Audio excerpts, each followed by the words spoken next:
Mais 10 ans plus tard.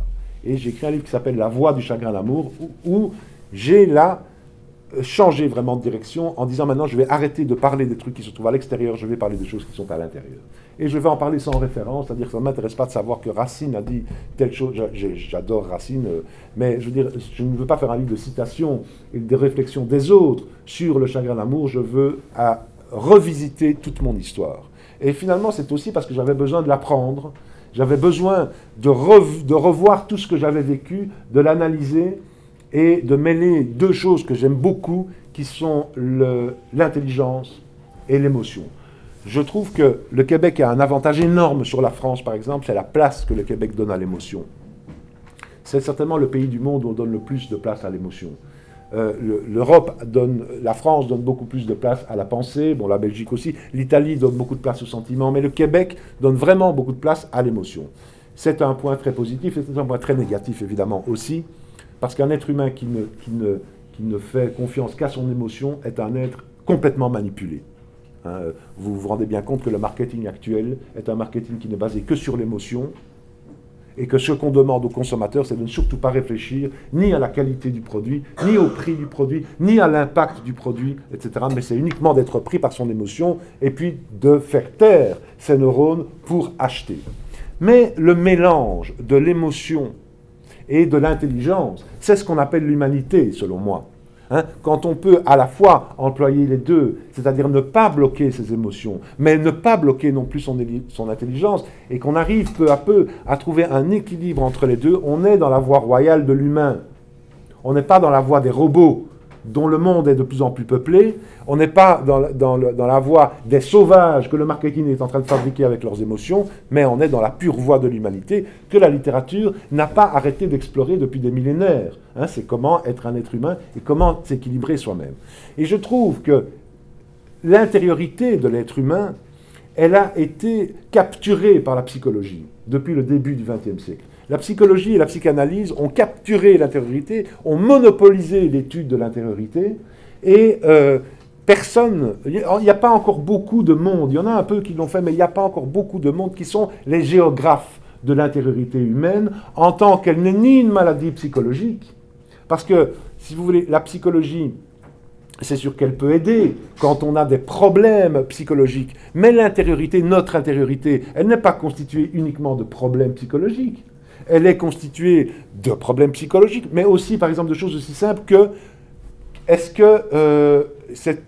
qu'il faut faire confiance à son intuition? Ben ça, ce n'est pas un problème psychologique. Quelle est la différence entre l'intuition et l'instinct?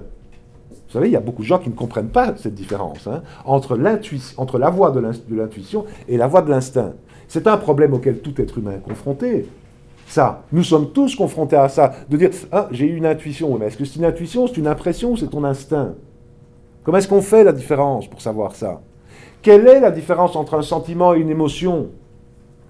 Vous savez que cette simple question, qui alors là, justement, est une question de mots, quelqu'un qui n'arrive pas à faire la distinction entre une émotion et un sentiment, il est perdu.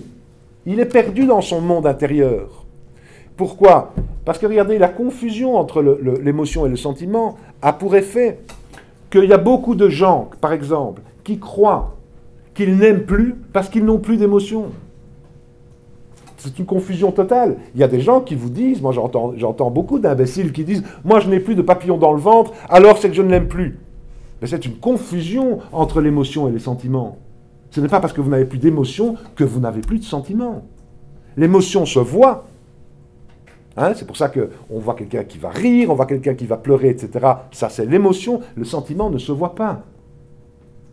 Et quand on bloque ces sentiments, on génère de l'émotion.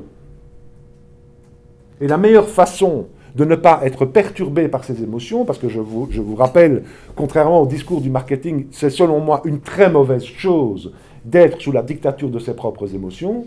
Je ne dis pas du tout qu'il faut les écraser, pas du tout. Mais la meilleure manière de ne pas être pris dans ses émotions, c'est d'avoir la soupape des sentiments. Et c'est de pouvoir parler de ces sentiments, par exemple. Vous comprenez? Quand vous pouvez parler de vos sentiments à quelqu'un, eh bien, déjà, ça va abaisser votre niveau d'émotion. Bon, vous voyez que ça, ce n'est pas un problème psychologique, ce n'est pas un... Oui, vous pouvez aller voir un psychologue, mais je veux dire, toute personne humaine doit régler ça en elle-même. L'aspiration spirituelle, ça aussi c'est quelque chose qui est fondamental dans un être humain. Vous n'allez pas aller trouver un psychologue parce que vous avez une soif d'infini.